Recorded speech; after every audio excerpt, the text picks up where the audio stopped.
Welcome everyone to Daf Yomi 1 week at a time. We are beginning Masechet Shvuot, not to be confused with the holiday Shavuot. We are speaking about Shevuot, and that means oaths. The oaths that we take generally with God's name, and that is something that we are going to be talking about today. And so we are going to be starting the Masechet. This is our first class of the Masechet. I'm going to give an introduction to the Masechet, and then we are going to review Daf 2 through 6. So as I mentioned, Shvuot are oaths. If you remember, we had mentioned the, sorry, one second.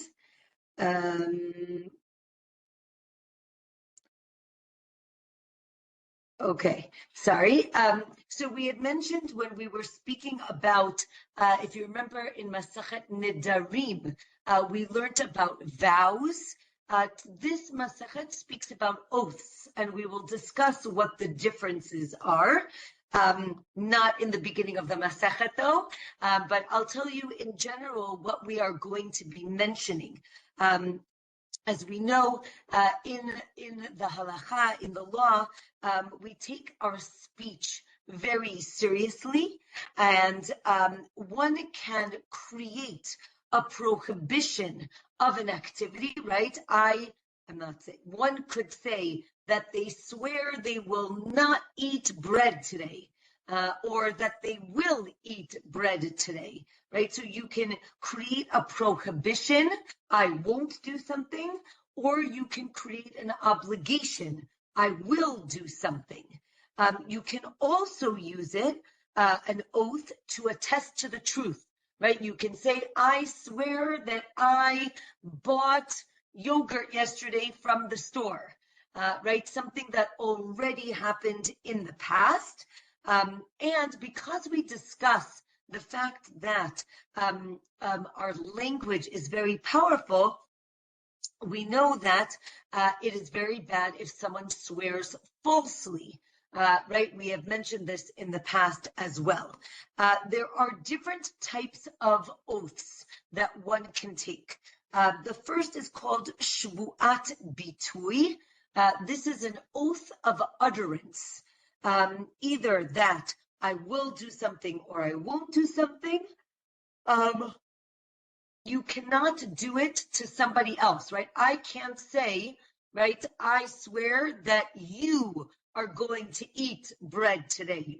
There's no such thing. I can't create an obligation or a prohibition for somebody else. And we're going to learn as well that you cannot take an oath to obligate yourself for something that the Torah already obligates you to do, right? I can't say, I swear I'm going to keep Shabbat. That is already an obligation that you have. So saying that you're obligating yourself is redundant and therefore not okay. You also can't take an oath against it, right? I swear I will not keep Shabbat. That also doesn't work because you are already obligated to keep Shabbat from the Torah. And as we mentioned, you can also make an oath about something that happened in the past, right? That you did do something or that you didn't do something. So that is Shevuot bitui. Shevuot shav is what's called a vain oath. This is not okay. It's when someone takes an oath about something that is impossible. I swear I'm going to fly off the balcony, or taking an oath about something that is self-evident, right? I swear that the sun is going to rise in the morning. These two ideas, either something that's impossible or something that is self-evident, is what's called taking an oath in vain, and there's a prohibition to take this type of oath. Another type of oath is one of testimony, of yediot, right? This we spoke about a lot in Masechet Sanhedrin. This is made by a potential witness, and either, right, and in this sense, they deny knowledge of a certain case, right? You say, oh, right, I know this person was there, he'll testify. And then that person says, I don't know what you're talking about, right? I swear I wasn't there. That's called Shevuot yediot. Now, if they lie, they're going to have to bring a sacrifice because they took an oath in vain. Another type of oath is called Shevuot Pikadon. Shevuot Pikadon is when there's an issue of money, right? It's taken by someone who denies that they owe money. It doesn't necessarily, pikadon literally means deposit, but it doesn't necessarily mean it's a deposit. It could be any sort of monetary obligation. Yes, so Ilanit mentions the fact that we usually say bli neder. We're going to see that the difference is a neder is something that it's just a statement. A shvuah is going to entail God's name. So it is very clear that one is either taking or not taking an oath. But for a vow, a neder, it's not always so clear, right? So if I say, right, I'm going to, or I promise I'm going to eat bread tomorrow, I'm going to add bli neder, right? I'm not taking a vow. I'm just saying that I'm going to try really hard to not eat bread tomorrow or to eat bread tomorrow. As opposed to a shvuah, we're going to see an oath involves God's name. So that's why we don't have a concept of a bli shvuah. We're going to have the concept of just bli neder. So great question. The last thing about the different types of oaths are court-imposed oaths, and that we're going to see later on in the Masechet, where the court can make somebody take an oath based on a certain situation, whether they've admitted to maybe half of the claim or other cases. It's generally imposed on the defendant, and he swears that he is telling the truth, and therefore he does not need to pay. The last thing I'm just going to mention in our introduction is the sacrifice that is brought if one takes an oath in vain, and that is the sacrifice that's called an ole v'yored. Ole means it goes up and it goes down. In modern English, we would call it a sliding scale, which means that this is a type of sin offering that depends on a person's financial situation, and therefore, if someone is very wealthy, they'll bring an animal. If they are poorer, they'll bring a bird. And if they're the poorest, then they'll bring a grain offering. But it's always a sin offering. The question is what is brought as that korban. Okay, we're going to begin the first Mishnah. And actually, the Masechet begins with all the Mishnayot of the Perek, meaning it has the entire chapter's worth of Mishnayot, and then we're going to go through it slowly in the Gemara, right? Usually we just quote one Mishnah, and then we have a Gemara that's going to explain it, and then the next Mishnah, and then the Gemara. This time we're going to get a large section of Mishnah. It's almost the entire first page, which is daf number 2, and then in the Gemara we're going to explain it.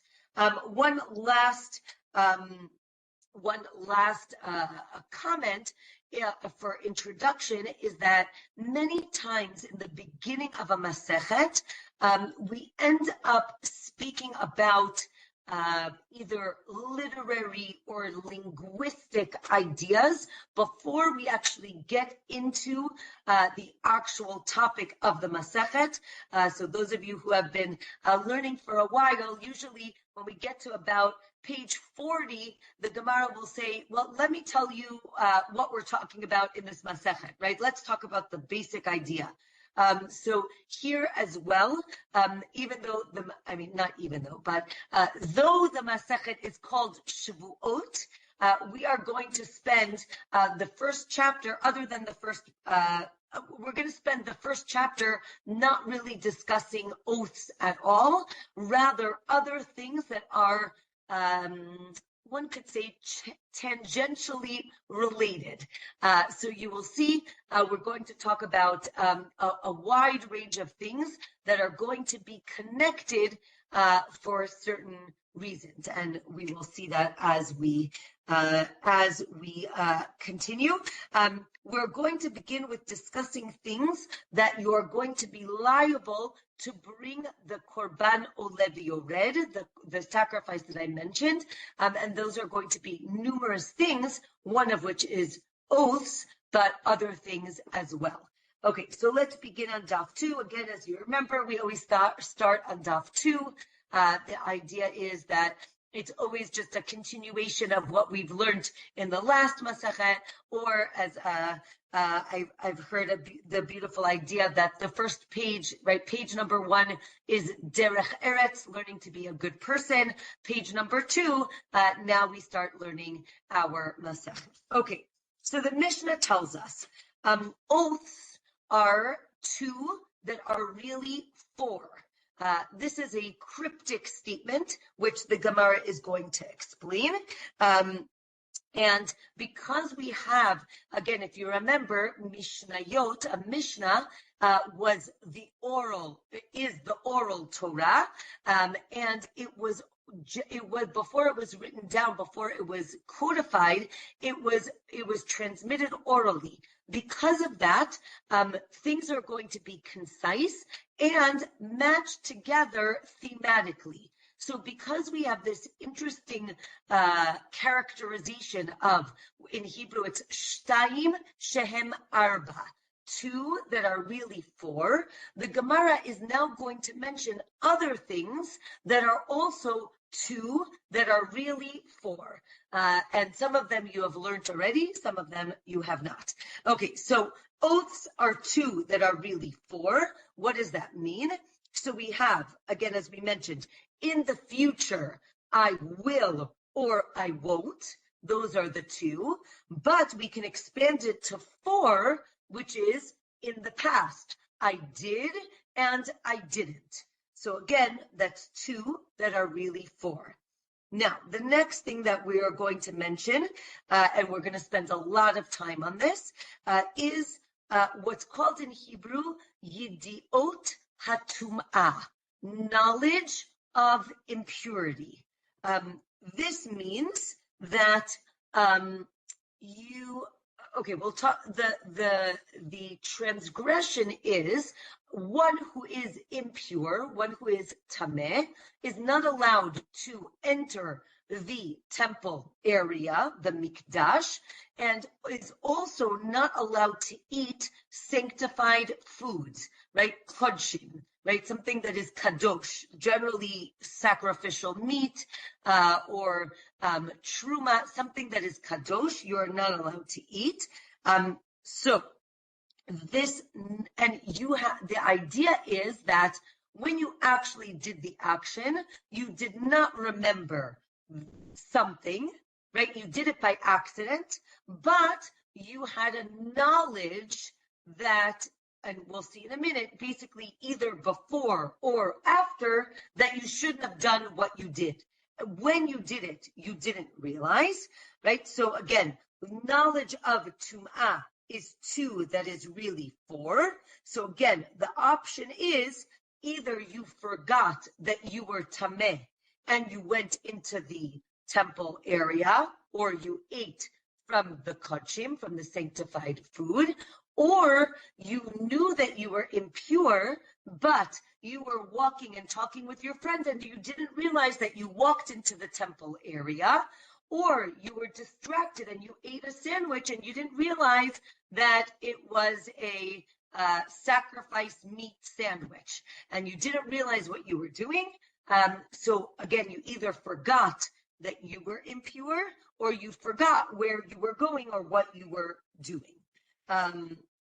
Okay, and if that was the case, if this happened, you would be liable to bring a korban olev yored, like we mentioned in the beginning. Okay, something else that's 4 is carrying things from one domain to another on Shabbat. Again, is 2, that is 4. What does that mean?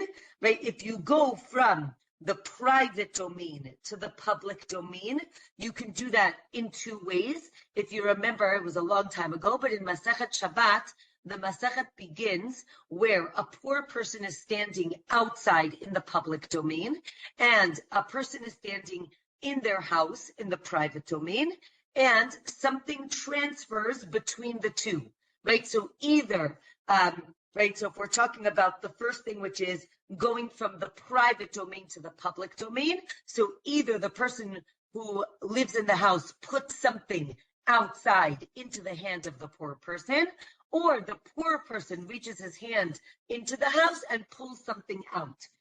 That's shtayim, that's 2. How is it arba? It can go the other way, right? Either, right, the other way is the poor person takes something from outside and puts it into the hands of the person who's sitting in the house, or the person who's inside reaches out and takes something from the hand of the poor person. So again, bringing in from the public domain or bringing out from the private domain, and then either person is doing the action. So another thing, so that was shtayim shehem arba, 2 that are 4. Another thing that's 2 that is 4 is tzara'at, leprosy. We read about it last week in the parsha. We're going to again learn more about that in this masechet. There are 2 main types of tzara'at called baheret and se'et. It's 2 different types of lesions, and each one is subdivided. And we'll talk more about those things. When we were talking about the knowledge of the tumah, the Mishna explained that you knew at the beginning that you were impure, and you knew at the end that you did something wrong, but you forgot in the middle. And if that happens, that's when you're going to bring this korban, this sacrifice of the oleh v'yored. If you didn't find out at the end, so then the sacrifice of the goat that is sacrificed inside the sanctuary on Yom Kippur is going to suspend the punishment till that person realizes that they did something wrong. Let's say you didn't know at the beginning, but you did know at the end. So then the sacrifice of the musaf, the additional sacrifice that's brought on Yom Kippur is going to atone for the person. This is actually perfect for Parshat Shevuot because this week's Parsha of Achremot talks about the sacrifices that happen on Yom Kippur. So that is exactly what we're talking about. The Mishnah tells us that certain sacrifices are going to atone for certain sins that a person does. Now, we said you need to have some knowledge that something, right, that you were impure, that you did something wrong for the sacrifice to atone for the person. And again, if you didn't have any knowledge that you did something wrong, so then the goats of the 3 major holidays, Sukkot, Pesach, Shavuot, and Rosh Chodesh, those sacrifices, again, on those holidays, we bring a sin offering, a communal sin offering. And the Mishnah tells us that those communal sin offerings will atone for someone who has no knowledge that they transgressed, that they did something wrong. Or maybe not Rosh Chodesh. Rosh Chodesh atones for somebody who was pure, but they ate from impure food. And the Shalosh Regalim, again, the holidays, atone for a person who didn't have any knowledge. And Yom Kippur atones for somebody who had partial knowledge, either in the beginning or in the end. But if you had knowledge in the beginning and the end, you're going to bring the Korban Oleh V'Yored, as we mentioned before. Okay, let's say it's Yom Kippur, and they lost the goat that was supposed to be the sacrifice. Can you just delay it and bring it, let's say, for Sukkot, right? We know that Sukkot comes right after Yom Kippur. Can you use that animal for another communal sin offering? So the Gemara says yes, right? They all come to atone for impurity of the temple, and therefore you can use that animal for another holiday's sin offering. Or, no, maybe Yom Kippur specifically is for everything. Therefore, the Yom Kippur animal can be brought on a holiday. But let's say the Rosh Chodesh animal can be used for Yom Kippur because it's really all about the same general atonement for impurity in the temple. If it was done on purpose, so then the goat that is going to be sacrificed on Yom Kippur is going to atone for that. All other transgressions, if you remember the Seir LaAzazel, the goat that's sent to the desert, that goat is going to atone for all other transgressions that are done throughout the year. Okay, the ox that the Kohen brings, that atones for all of the priests, for all the Kohanim. And as we said, the Seir LaAzazel, that is going to atone for all of Yisrael, for everyone who is not a Kohen. Right, and the blood of the goat is going to atone for Yisrael. So too, the blood of the ox is going to be for the Kohanim. Okay, those were all of the Mishnayot of the first chapter of Shevuot. If you noticed, only the first line was about taking an oath. Everything else is speaking about everything else. So the rest of the chapter is really going to speak, we're going to talk a little bit about oaths, but it's mostly going to be about all these other topics. So if you're excited about oaths, we're going to get there, not today, in a little bit. So now the Gemara asks at the bottom of Daf 2, at the beginning of Daf 3, why is Masechet Shvuot after Makot? Right? Why are we talking about oaths? We just finished talking about lashes. So one reason is that we ended up talking, if you remember at the end of Makot, we spoke about shaving a person's head and a beard, and we were talking about the 2 points, and the 2 points make you liable. So even though you did one action, because it's one that makes you liable for two, because you cut off 2 peot. Therefore, now we're going to learn about 2 that will make you liable for 4. So again, it's more literary than anything else. And therefore, we have this whole Mishnah about 2 that are really 4. So now, why did we mention all of these things? So the Gemara says that oaths and impurities were written together in the Torah, and therefore we have both of them linked in the verses. And once we started teaching those two, so then we added Shabbat and Tzarat, because we're already talking about two that are four. And we start discussing impurity because it's short, right? So again, if you remember, the Mishnah started speaking about oaths, but the Gemara is now about to talk about the impurity because it's a shorter topic. And then we're going to discuss oaths, which is a much longer topic. But if you wanted to discuss oaths, that's not coming today. But for a minute, right, the Gemara says, what are the two that are four? As we mentioned in the beginning, future, right, two, I will or I won't, and past, I did and I didn't. And we said Shabbat, what were the two that were four? As we mentioned, inside and outside, and the person is standing inside and a person is standing outside.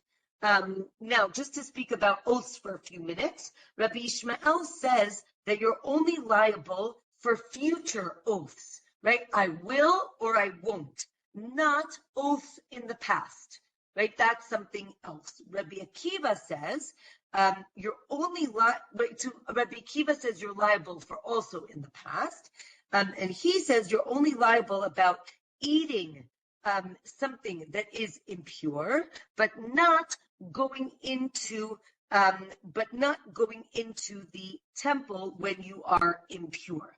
So now the Gemara wants to understand who is our Mishnah according to, because it seems to have both opinions, and because it didn't say these are two separate people's opinions, the Gemara is going to try to understand who is our Mishnah according to.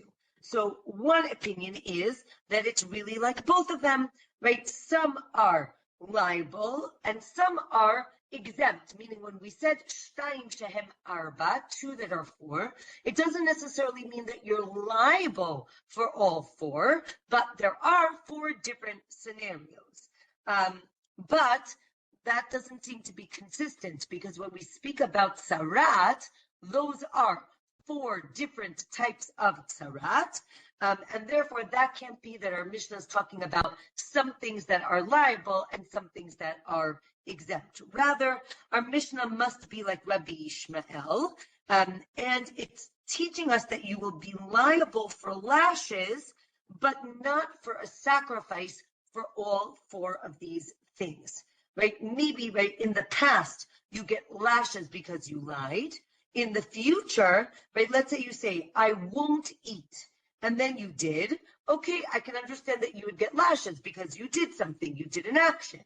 But if you take an oath, I'm going to eat bread tomorrow, and then you didn't eat bread, right? You didn't do an action. How could you get lashes? If you remember, we learned in the last Masechet that you're not going to get lashes for something that you didn't do, right? If there was no action, you don't get lashes. So the Gemara says, no.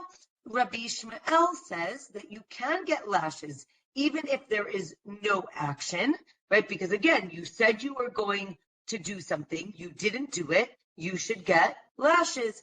Or you do not get lashes, not because there's no action, but because you couldn't have gotten proper warning, right? Again, if you remember from the last Masechet, we spoke a lot about warning, right? I tell a person, don't do that, because if you do it, this is going to be the consequence.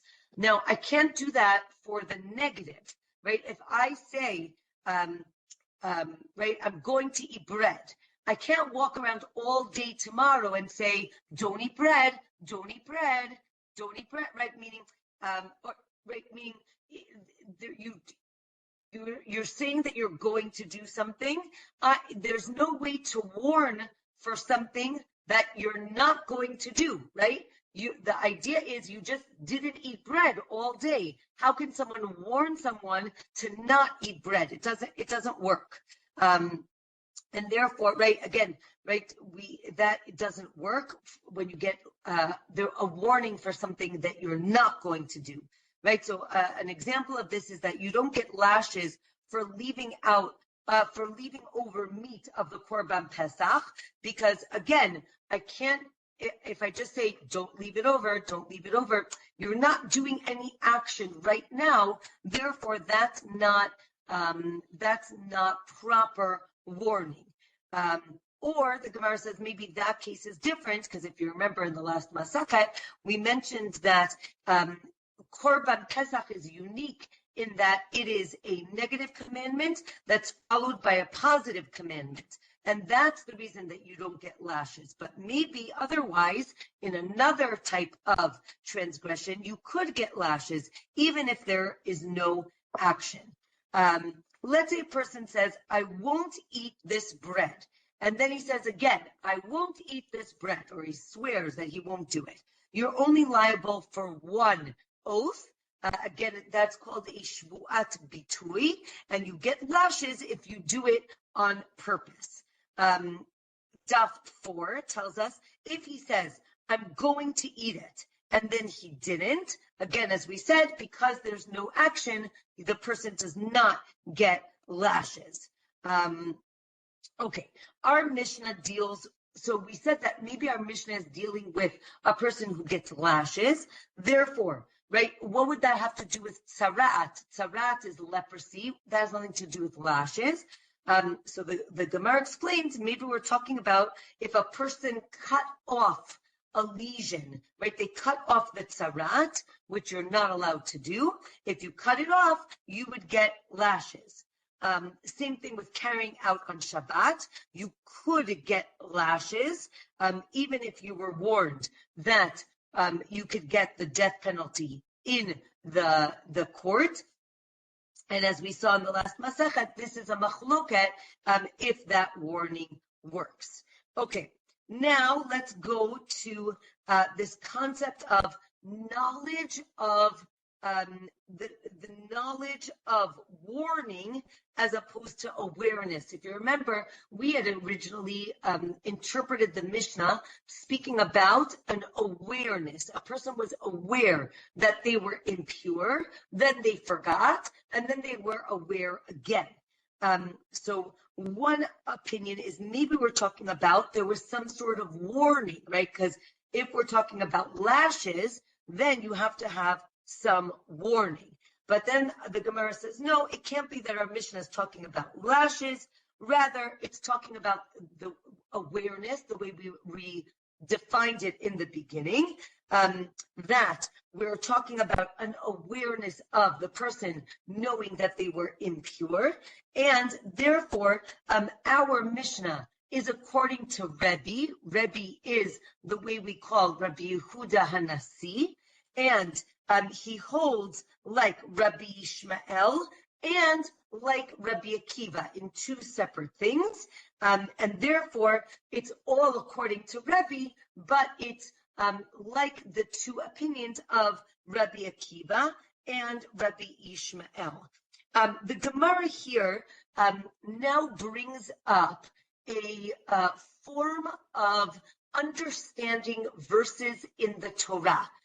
For those of you who are familiar, there's a list in your Sidur right before Baruch She'amar in the morning prayers. There is a list of 13 ways that we can understand the Torah, 13 principles, 13 rules for understanding the Torah. And we use a lot of them. And one of them, or two of them that the Gemara mentions here on Daf 4, the first one is called Klal Prat Klal, which means when we look at a verse and the beginning of the verse or a part of the verse is a generalization, then we have, Klal means a generalization, Prat means a specification, and then Klal, another generalization. That is called Klal Prat Klal. That is one way to interpret a verse. Another way to interpret the verse is something called Ribui, Miut, Ribui. Now, literally, the words seem very similar. Ribui means an expansion. Miut means like a concentration. And then ribui, again, an expansion. Now, why do we use these terms? We're going to understand verses or mitzvot differently based on which principle you're going to use. So the Gemara explains, as we mentioned, we have two different Tanaim, two different schools of thought, Rabbi Yishmael and Rabbi Akiva. So the Gemara tells us that we know that Rabbi Akiva uses ribui and miut, and Rabbi Yishmael usually uses klal uprat. And again, we're going to see how we understand verses using these two principles. So the Gemara gives an example, and the Gemara is trying to understand, does Rabbi Yehuda Hanasi use ribui and miut or klal and prat? So here the Gemara says, let's go to the concept of pidyon haben, right? A parent, a father is obligated to redeem his firstborn son. If certain things, right, certain variables align, you need to redeem your firstborn son with, the Torah says, with 5 shekel silver coins. So if you use ribui, so then you can use anything that has a certain value, like the 5 coins, but you're not allowed to use documents. Meaning ribui and miut will allow, it's much more inclusive, it will allow more things to be used, it only excludes documents. However, if you use klal prat klal, so then it excludes more things. It'll exclude things like slaves, documents, and land, right? So depending on which principle you use, there are going to be practical differences to how you understand the verse. So the Gemara tells us that Rebbe uses ribui and miut, but in another Braita, we actually see that Rebbe uses klal uprat, right? And generally, the schools of thought were consistent. They either used one or the other. So the Gemara says that another example was, if you remember, we learned that a Jewish slave, right, as someone who is sold into slavery because of a debt, goes free after 6 years of work. On the 7th year, they go free. And let's say the Jew says, I really love it here. I have nowhere to go. I want to stay. So then the master takes the Jewish slave and he pierces his ear. Exactly, right? He pierces his ear. Now, the Torah tells us that you pierce the ear with a martseya. Martseya is an awl, A-W-L, right? A sharp metal object. So now, again, based on which principle you use, you can either, right, only use the martseya, right? So you can either use anything else, right? Anything that's sharp, like the martseya, anything that's sharp, or, right, Rebbe says, no, you can only use things that are metal, like the martseya, because he uses klal and prat. Therefore, it's more limiting. So the Gemara says, you're right. On Daf 5, you're right. Usually, Rebbe uses klal and prat, but sometimes he uses ribui and miut. And therefore, it depends on the context. And therefore, with oaths, Rebbe goes like according to Rabbi Akiva, and not like what he usually would the way he would normally understand the verses. Okay, back to our concept of awareness of impurity. So it says in the verse, it was concealed. So what does it was concealed mean? It says it twice. So the Gemara tells us this shows that you needed to have knowledge before, right? And then it became concealed. And then you had knowledge after, right? Meaning there needed to be knowledge before and after.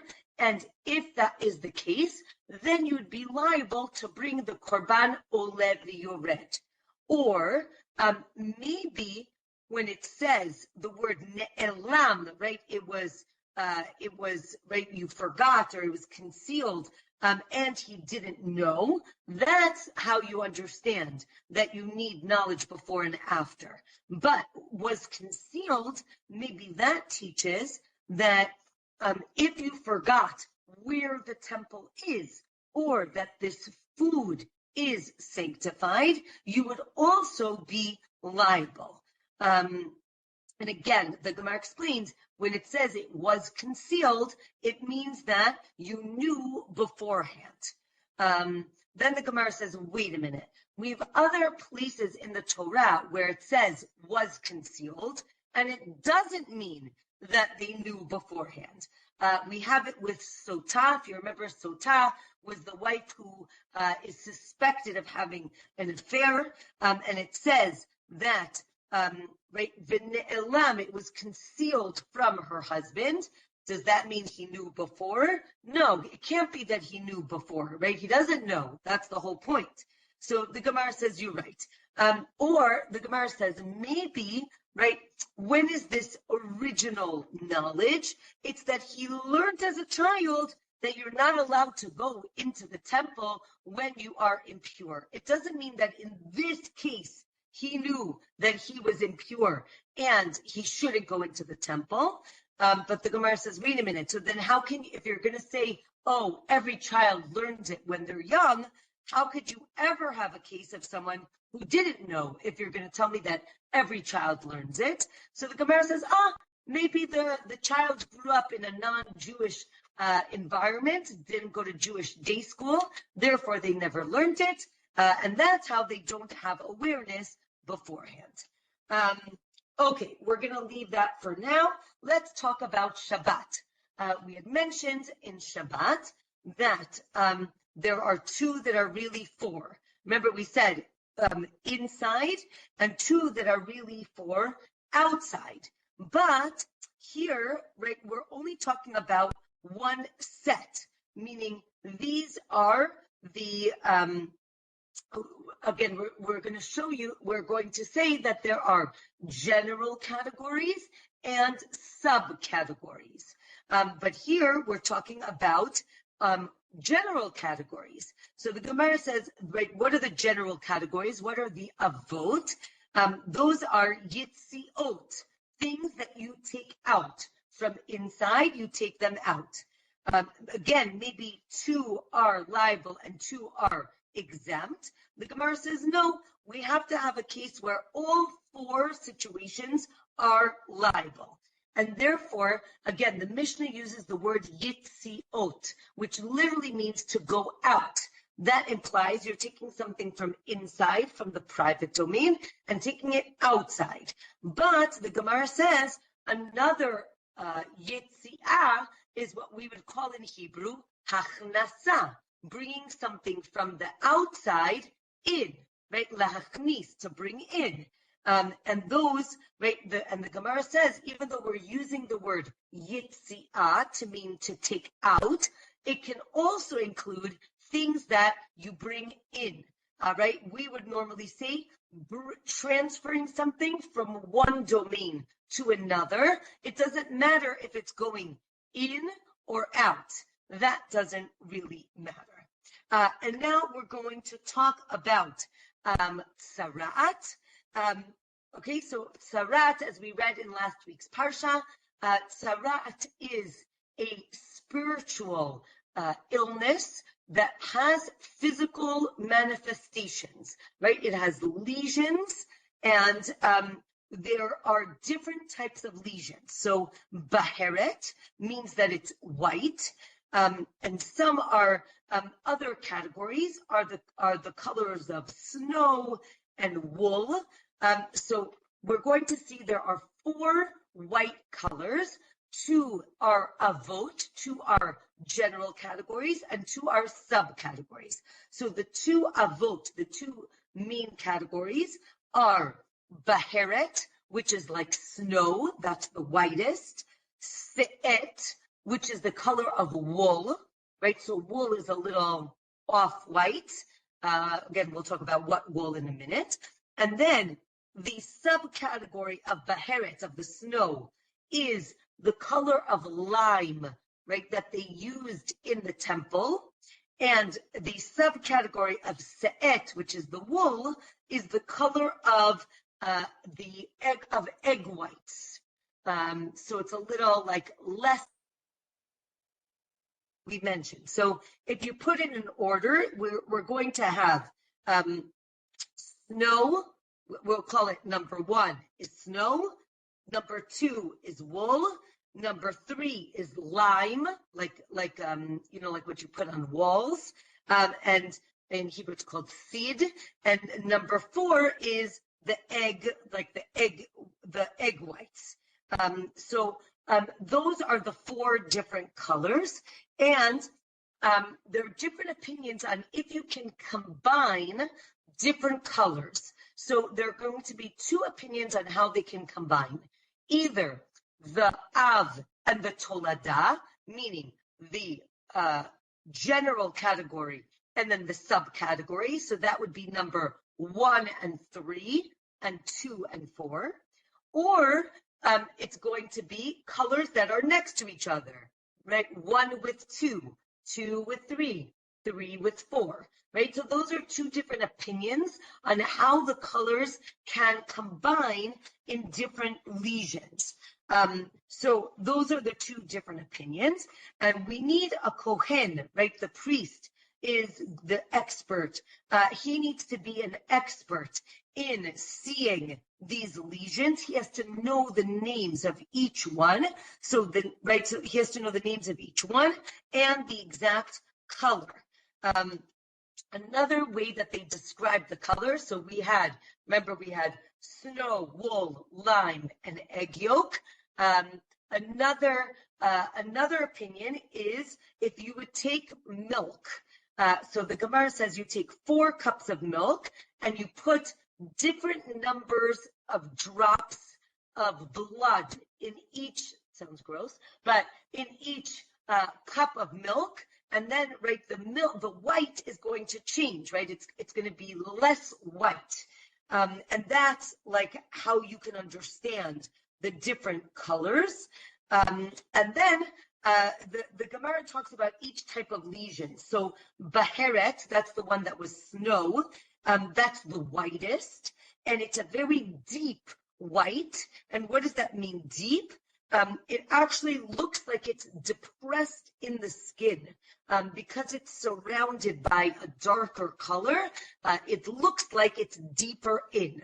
Se'et, which is number 2, is raised, or it looks like it's raised. Its subcategory is called sapachat, and right from the word like sepach, it's secondary.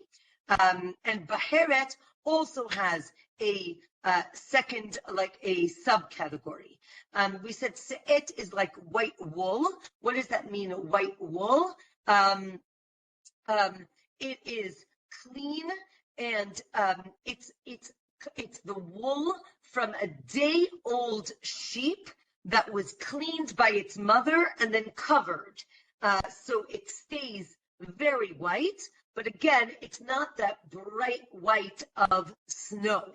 And the Gemara comes up with 2 different parables of how we understand the different types of tzarat, how they can combine, right? So one mashal is to kings and seconds in command, right? There are 2 kings and 2 seconds in command, right? So that's like the 2 avot, and then, right, the 2 general categories followed by the 2 subcategories. The Gemara says, oh, we're talking about two different kings, right? Who is stronger, the Caesar or the Persian king? And in the Gemara, they're like, oh, we're not sure. They're like, what do you mean you're not sure? And they say, well, we live in Persia. Obviously, the Caesar of Rome is more powerful, but we can't in Persia say that the Caesar is more powerful. But the idea is that there are bright white, right, two main categories, and then two subcategories. With that, we are going to finish tonight's class, and if anybody has any questions, we have a few minutes. I see Ilanit wrote. Yeah, interesting. Ilanit is asking about Yishmael. We do have numerous Rabbi Yishmael. So it's a great question. Some see it as, he does do tshuva at the end of his life. He does repent. And so maybe, there is some positivity to his character, but Rabbi Yishmael definitely, we see him a lot in the Gemara, in the Mishna, in the Gemara. So maybe they're naming after that. Yes. Any questions? Yes. How about a statement? I can tell we're in a different portion of the Talmud. First of all, there was about 10 times much Hebrew. I can't ask a question. It was just, but you know what? It'll get easier as we start repeating things. So I've come to. Did I not translate something? If I didn't, yeah, at the speed that you translate. But you know that thing about the egg whites? They should have mentioned that they were cooking it, because I understand why they're looking at raw egg whites. But if you cook them, they're white as snow.